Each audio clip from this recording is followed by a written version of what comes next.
Hello दोस्तों, कैसे हो आप लोग। आई होप आप भी अच्छे और मजे में होंगे। मेरा नाम भारत। आज की इस वीडियो में हम लोग क्या पढ़ने वाले हैं। आज के इस वीडियो में हम लोग क्लास 11 जूलॉजी का चैप्टर है जिसका नाम है स्ट्रक्चरल ऑर्गेनाइजेशन इन एनिमल्स।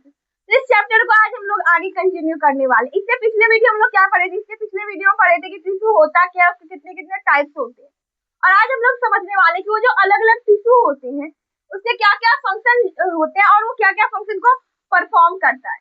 तो सबसे पहले जो टिश्यू होता है एनिमल टिश्यू।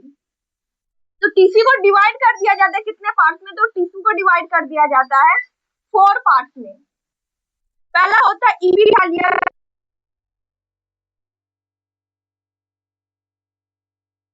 और इसका फंक्शन क्या होता है, ये क्या इसका अगर फंक्शन लिखे यहाँ पर, तो सबसे पहला फंक्शन ये होता है, ये करता है प्रोटेक्शन। अभी देखो हम लोग का ये जो स्किन है ये भी किससे बना हुआ है, ये भी इपिथेलियल टिश्यू से बना हुआ है। तो ऑब्वियसली हमारे अंदर के ऑर्गन्स को क्या कर रहा है, प्रोटेक्ट करके रख रहा है। हमारे अंदर जो भी वेन है या जो भी मसल्स है उन सबको प्रोटेक्ट करके रख रहा है। पहला ये हो गया। और दूसरा ये पूरे बॉडी को, हमारे पूरे बॉडी पर स्किन है, पूरे बॉडी को क्या करके रखा है, कवर करके रखा है। तो पहला प्रोटेक्शन हो गया। दूसरा क्या हो जाता है, कवरिंग। इसके बाद हमारे बॉडी के अंदर जितने भी ऑर्गन्स है उन सारे पर लाइनिंग भी कौन बनाता है, इपिथेलियल टिश्यू ही बनाता है। तो थर्ड क्या इसका फंक्शन होता है, थर्ड होता है लाइनिंग। लाइनिंग देन उसके बाद क्या करता है, ये फिल्ट्रेशन करता है। फिल्ट्रेशन कैसे करता है आगे हम लोग पढ़ेंगे कि हम लोग का ये जो हाथ है यहाँ पर क्या है कि अभी जो अगर आप देखोगे ये जो लेयर आपको व्हाइट कलर की दिख रही है ये इपिथेलियल टिश्यू की बनी हुई है, ठीक है। और यहाँ पर क्या है कि यहाँ पर ना आपको वेसल्स नहीं दिखेंगे, ब्लड वेसल्स यहाँ पर प्रेजेंट नहीं होता है, वो इसके इनसाइड रहता है। इसके अंदर क्या रहता है, कनेक्टिव टिश्यू रहता है, वहां पर ब्लड वेसल्स रहते हैं। तो ये क्या होता है कि इसके पास नहीं होता है, तो ये क्या करता है, फिल्टर करता है, ठीक है। तो फिल्टर करके क्या करता है, यहाँ पर फिल्ट्रेशन फिल्ट्रेशन होता है। एंड उसके बाद ये डिफ्यूजन भी होता है।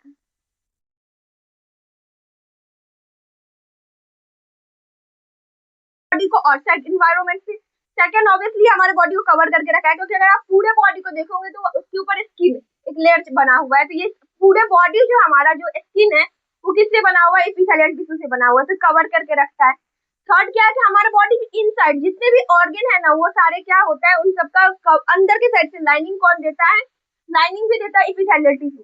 देखो इसे कवरिंग और लाइनिंग में क्या फर्क रहता है, तो कवरिंग देखो बॉडी के आउट साइड कुछ भी होगा तो उसको कवरिंग कहेंगे, बट बॉडी के इनसाइड को लाइनिंग कहेंगे। जैसे देखो ये मार्कर है, तो मार्कर के आउट साइड अगर आप कुछ भी करोगे, इसको पेंट कर दोगे या इसके ऊपर कोई कवर लगा दोगे तो क्या हो जाएगा, कवरिंग हो जाएगा।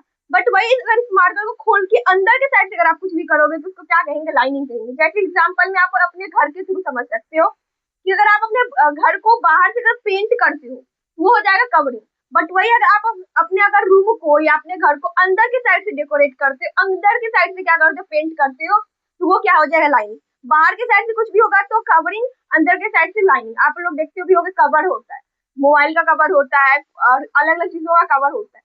तो कवर हमेशा बाहर की साइड से लगती है और अंदर के साइड से लाइनिंग हुई रहती है।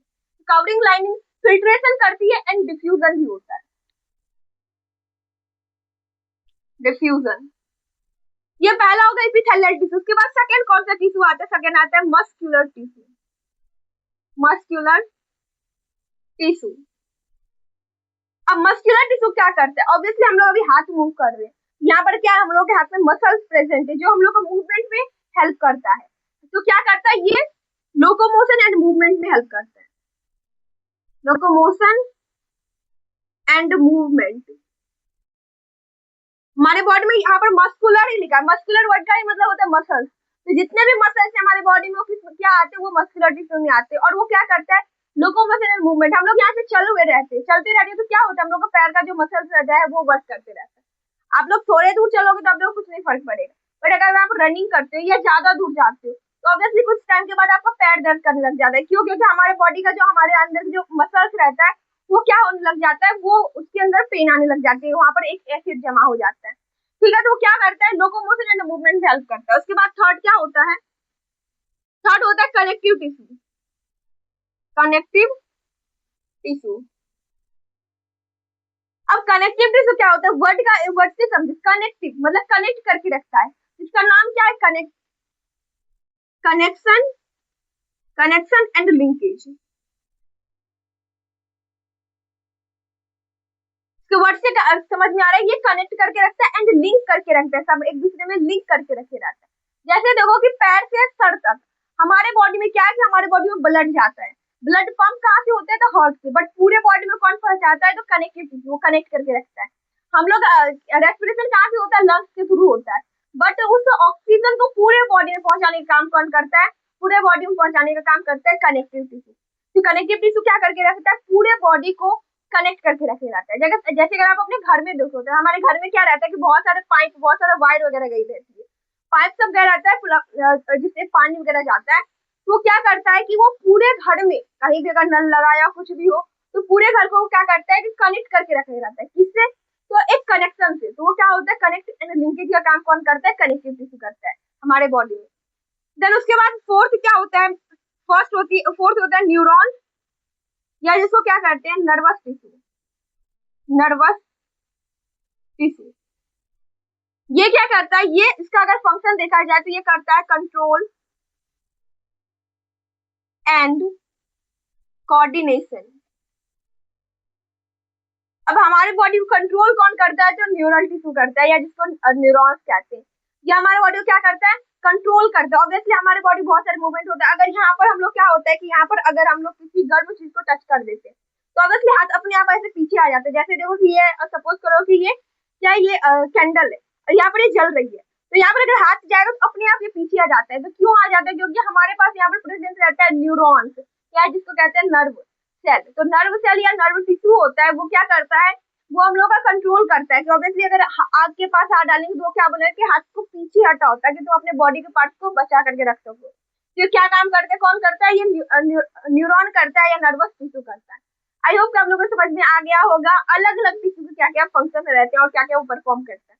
सबसे पहले आता है एपिथेलियल टिश्यू, जो कि क्या करता है, कवरिंग करता है, प्रोटेक्शन करता है, एंड अंदर के साइड से लाइनिंग रहती है, फिल्ट्रेशन करता है एंड डिफ्यूजन में हेल्प करता है। उसके बाद मस्कुलर टिश्यू होता है, वो क्या करता है, लोकोमोशन एंड मूवमेंट में हेल्प करता है। कनेक्टिव टिश्यू क्या करता है, कनेक्टिव टिश्यू कनेक्शन करती है एंड लिंकेज करती है।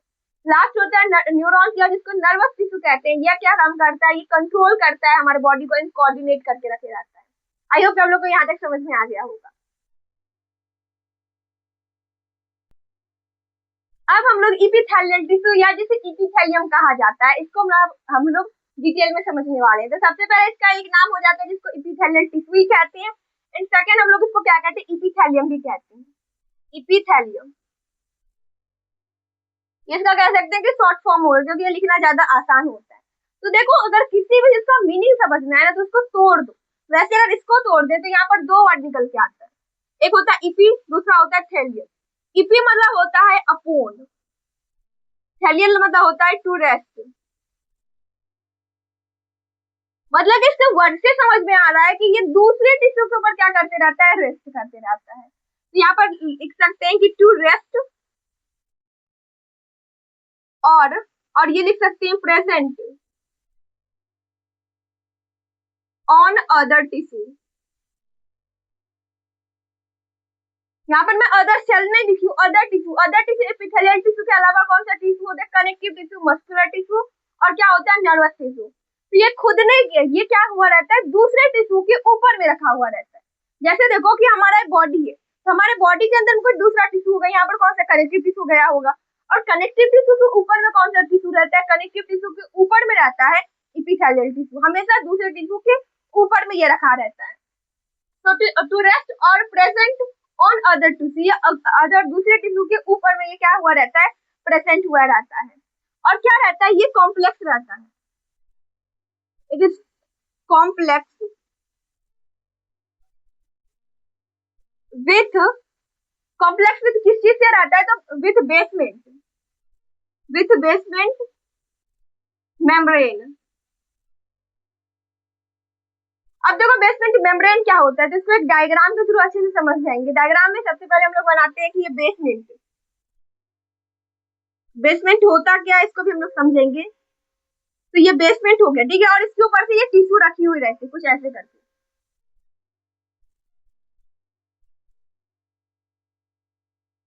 ऐसे करके टिश्यू रखी हुई रहती है, ठीक है। तो ये कौन सा टिश्यू है, ये एपिथेलियम टिश्यू, और ये बेसमेंट है, ये क्या है, बेसमेंट।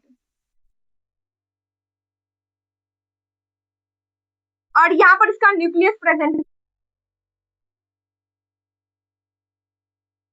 हमेशा नीचे रहता है। तो न्यूक्लियस कैसा रहता है? बजल न्यूक्लियस। बजल न्यूक्लियस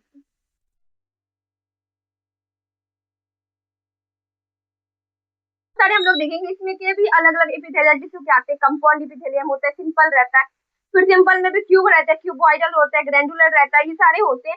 तो देखिएगा कि अलग अलग जगह न्यूक्लियस प्रेजेंट रहता है। बट मोस्टली अगर देखा जाए तो मोस्टली कहाँ होता है? बेस पर ही न्यूक्लियस प्रेजेंट रहता है।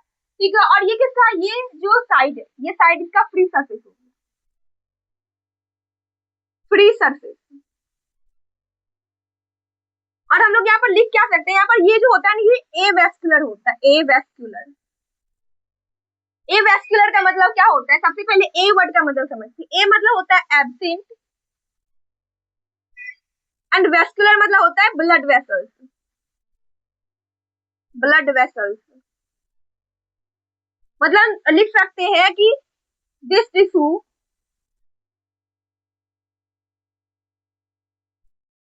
is not bonded by blood vessels। ये ये टिश्यू जो होते हैं, ये ब्लड वेसल से बॉन्ड नहीं हुए रहते। कैसे करते? तो आप लोग आई थिंक ये एक जादू जो है वो एक मैजिक बचपन में किए होंगे। वो क्या होता है कि आप अपने हाथ को में सिट्टी पिन या ऐसे पिन वगैरह लगा लेते हैं और वो लटक जाता था। ज्यादा अंदर करने करना है, कुछ ऐसे करके तो हम लोग क्या बोलते थे कि देखो देखो जादू हो रहा है। तो ये देखो ये क्यों ऐसा हो रहा है? ऑब्वियसली अगर हम लोग ऐसे यहाँ पर करेंगे तो यहाँ पर क्या होगा? यहाँ पर हम लोग का हो सकता है कि ब्लड निकल जाए, बट यहाँ पर ब्लड नहीं निकलता है। क्यों? क्योंकि ये जो इपिथेलियल टिश्यू होता है ये होता है एवेस्कुलर, मतलब यहाँ पर ब्लड वेसल्स एब्सेंट होते हैं। फिर यहाँ पर एक क्वेश्चन ये आता है कि क्या यहाँ पर ब्लड वेसल, इसका मतलब यहाँ पर इपिथेलियल टिश्यू नहीं रहता? नहीं रहता है, बट देखो सबका जो होता है ना वो थिकनेस वो अलग अलग होती है। यहाँ पर जो रहता है, यहाँ पर इसमें थिकनेस क्या होता है? थिकनेस यहाँ पर ज्यादा रहता है, मतलब कि ज्यादा मोटा रहता है।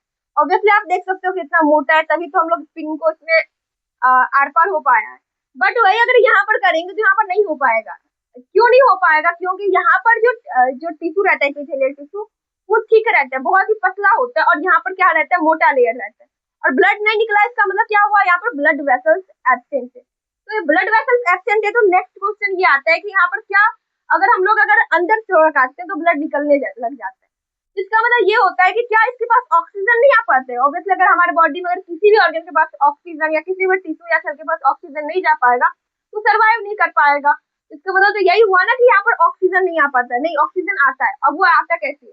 तो देखो ये इसका बेसमेंट हो गया, और बेसमेंट के नीचे में क्या प्रेजेंट रहता है? बेसमेंट के नीचे में क्या होता है? ये होता है कनेक्टिव टिश्यू। कनेक्टिव टिश्यू हमारे बॉडी का जो मसल्स वगैरह जो होता है वो यहाँ इसके अंदर में प्रेजेंट रहता है। अब क्या करता है? कनेक्टिव टिश्यू में क्या करता है? ब्लड वेसल्स जाता है। कनेक्टिव टिश्यू में क्या होता है? ब्लड वेसल्स आता है। तो यहाँ पर ब्लड वेसल्स ऐसे आ गया, यहाँ पर ब्लड वेसल्स आ गया, तो ऐसे करके ब्लड वेसल्स कहाँ पर गया रहता है? ये है ब्लड वेसल्स।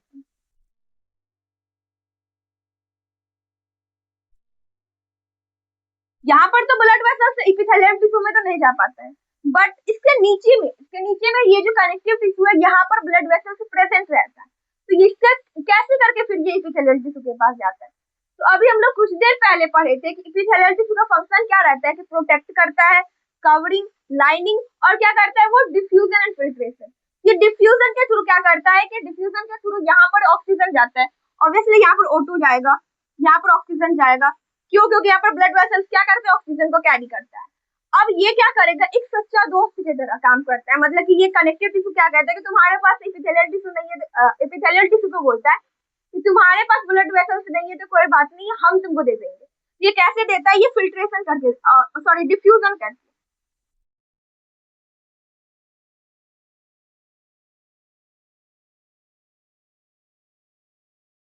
चला जाता है। तो डायरेक्टली तो ऑक्सीजन नहीं मिल पाते एपिथेलियल टिश्यू को, बट इनडायरेक्टली कनेक्टिव टिश्यू उसको क्या करता है? उसको ऑक्सीजन प्रोवाइड करता है। तो ये क्या होता है? एवेस्कुलर होता है। कैसे होता है? अभी हम लोग अभी समझ लीजिए कैसे एक्सपेरिमेंट करके। आई होप आप लोग को ये समझ में आ गया होगा। फिर यहाँ पर एक क्वेश्चन जाता है कि क्या ऐसा हर जगह होता है? हर जगह कहने का मतलब कि हमारा एपिथेलियल टिश्यू पूरे बॉडी में प्रेजेंट है। तो क्या हर जगह ऐसा होता है कि जो एपिथेलियल टिश्यू होता है वो एवेस्कुलर होता है, मतलब उसके पास ब्लड वेसल्स नहीं होता है? तो हाँ, ये कभी भी मतलब कहीं पर भी अगर एपिथेलियल टिश्यू प्रेजेंट रहेगा तो वो एवेस्कुलर होगा, मतलब कि उसमें क्या होता है कि ब्लड वेसल्स नहीं रहता है। इसका मतलब ये कह सकते हैं हम लोग कि हमेशा जहां पर भी एपिथेलियल टिश्यू प्रेजेंट रहेगा उसके जस्ट नीचे में कौन सा टिश्यू प्रेजेंट रहेगा? उसके जस्ट नीचे में कनेक्टिव टिश्यू प्रेजेंट रहेगा। ये कौन सा tissue? Connective tissue. Connective tissue. तो जहां पर भी एपिथेलियल टिश्यू प्रेजेंट रहेगा उसके जस्ट नीचे में एपिथेलियल टिश्यू प्रेजेंट रहता है। और अभी जस्ट में बताया तो ये क्या है? मेम्ब्रेन। ये क्या है? Basement membrane. और ये क्या होता है कि ये ए सेलुलर होता है। ए सेलुलर। ए सेलुलर। ए मतलब होता है एब्सेंट, सेलुलर मीन्स होता है सेल। मतलब कि ये जो बेसमेंट होता है वो सेल से बना हुआ नहीं रहता है। अब जैसे देखो हम लोग घर बनाते हैं तो ईंट जो रहता है, तो ईंट के नीचे हम लोग कुछ डालते हैं सीमेंट बेसमेंट के लिए। तो सीमेंट जो होता है ना वो इस बेसमेंट का काम करता है।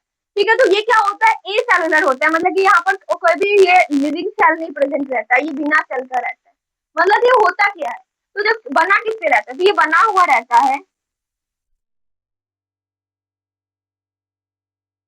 It is made up of muco polysaccharide.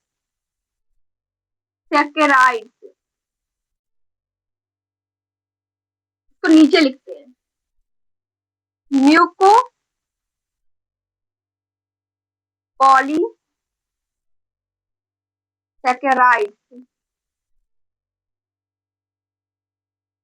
And glycoprotein. ये म्यूकोपॉलीसेकेराइड एंड ग्लाइकोप्रोटीन से बना हुआ रहता है, मतलब ये सेल से बना हुआ नहीं रहता, ये प्रोटीन से बना रहता है। इसलिए तो म्यूकोपॉलीसेकेराइड एंड ग्लाइकोप्रोटीन से ये बेसमेंट बना हुआ रहता है। आई होप कि आप लोगों को समझ में आ गया होगा। अब देखो यहाँ पर ये जो फ्री सरफेस है ना, फ्री सरफेस, क्या ये हमेशा और साइड इन्वायरमेंट से कनेक्ट रहता है? देखो ये हमारा यहाँ पर क्या होगा, यहाँ पर हम लोग अगर खुद के डायग्राम के थ्रू बॉडी के थ्रू देख सकते हैं तो हमारा बॉडी जो है, अगर यहाँ पर हम हाथ बन रहे हैं तो इसका मतलब हाथ में क्या होगा, यहाँ पर कहीं ना कहीं हम लोग का ये कनेक्टिव टिश्यू होगा, फिर यहाँ पर बेसमेंट होगा, और फिर ऊपर से क्या होगा, हम लोग का यहाँ पर इपिथेलियल टिश्यू होगा। तो क्वेश्चन ये आता है, क्या हमेशा ये आउटसाइड इन्वायरमेंट से कनेक्ट रहता है या इनसाइड इन्वायरमेंट से, मतलब कि ऑर्गन के अंदर भी कनेक्ट रहता है? तो ये क्या होता है, दोनों साइड से कनेक्ट रहता है। तो यहाँ पर लिख सकते हैं connect with outside as well as inside environment। अब मैं ये कैसे कह सकती हूँ? ऑब्वियसली आउटसाइड इन्वायरमेंट से कैसे कनेक्ट होता है, ये तो आप देख लीजिए, क्योंकि हमारा हाथ है तो यहाँ पर इपिथेलियल टिश्यू प्रेजेंट होगा, और ये हमारा आउटसाइड इन्वायरमेंट है तो इससे तो ये कनेक्ट हुआ ही रहता है। सेकेंड में इससे पिछले वीडियो में क्या बताई थी कि हमारे बॉडी का जितने भी ऑर्गन्स है ना, चाहे वो कोई भी ऑर्गन हो, हमारा बॉडी सिर्फ 4 टिश्यू से बना हुआ रहता है, epithelial, connective, muscular and neural tissue से। तो देखो अगर हम लोग स्टोमक का डायग्राम बनाकर देखें,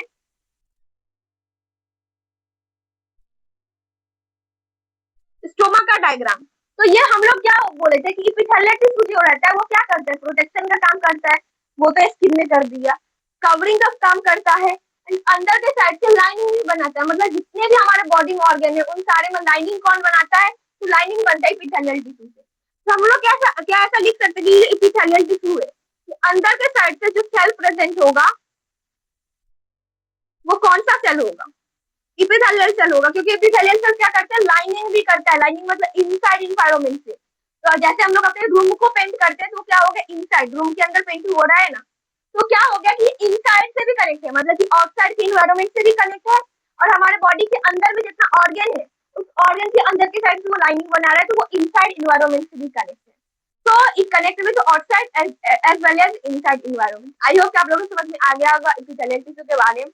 सबसे पहले हम लोग क्या देखे थे, सबसे पहले हम लोग टिश्यू देखे थे, 4 तरीके का होता है epithelial tissue, connective tissue, muscular and nervous tissue होता है। इपिथेलियल टिश्यू क्या करता है, protection, covering, lining, linkage, lining करता है एंड डिफ्यूजन एंड फिल्ट्रेशन करता है। मस्कुलर टिश्यू क्या करता है, लोकोमोशन एंड मूवमेंट में हेल्प करता है। देन आता है कनेक्टिव टिश्यू, कनेक्शन करता है एंड लिंकेज का काम करता है। फिर बढ़ते हैं नर्वस टिश्यू के बारे में, वो क्या करता है, कंट्रोल एंड कोऑर्डिनेट करता है। फिर हम लोग इपिथेलियल टिश्यू के बारे में डिटेल में पढ़े थे। सबसे पहले इपिथेलियल टिश्यू नेम से क्या पता चलता है, इपी मतलब होता है अपॉन, थैलियल मतलब होता है टू रेस्ट। फिर it always rest upon other tissue, हमेशा दूसरे टिश्यू के ऊपर रेस्ट कर रहे रहते हैं। वो कौन सा, वो कनेक्टिव टिश्यू मोस्टली होता है। कनेक्टिव टिश्यू में क्या होता है, यहाँ पर ब्लड वेसल्स आता रहता है, बट इसके पास ब्लड वेसल्स नहीं को यहाँ पर पहुंचाते हैं, ऑक्सीजन को यहाँ पर पहुंचा देता है। फिर क्या होता है कि ये यहाँ पर क्या होता है, बेसमेंट मेम्ब्रेन होते हैं, जो कि क्या होता है, ए सेलुलर होते हैं, और वो बना किससे रहता है, तो बना हुआ रहता है म्यूकोपॉलीसैकेराइड एंड ग्लाइकोप्रोटीन से। तो इसी के साथ हमारा आज का वीडियो होता है खत्म। आई होप कि आप लोगों को वीडियो समझ में आ गया होगा और ये वीडियो आप लोग यूजफुल रहा होगा। अगर वीडियो पसंद आए तो प्लीज वीडियो कर दीजिएगा एक लाइक और हमारे चैनल कर दीजिएगा सब्सक्राइब।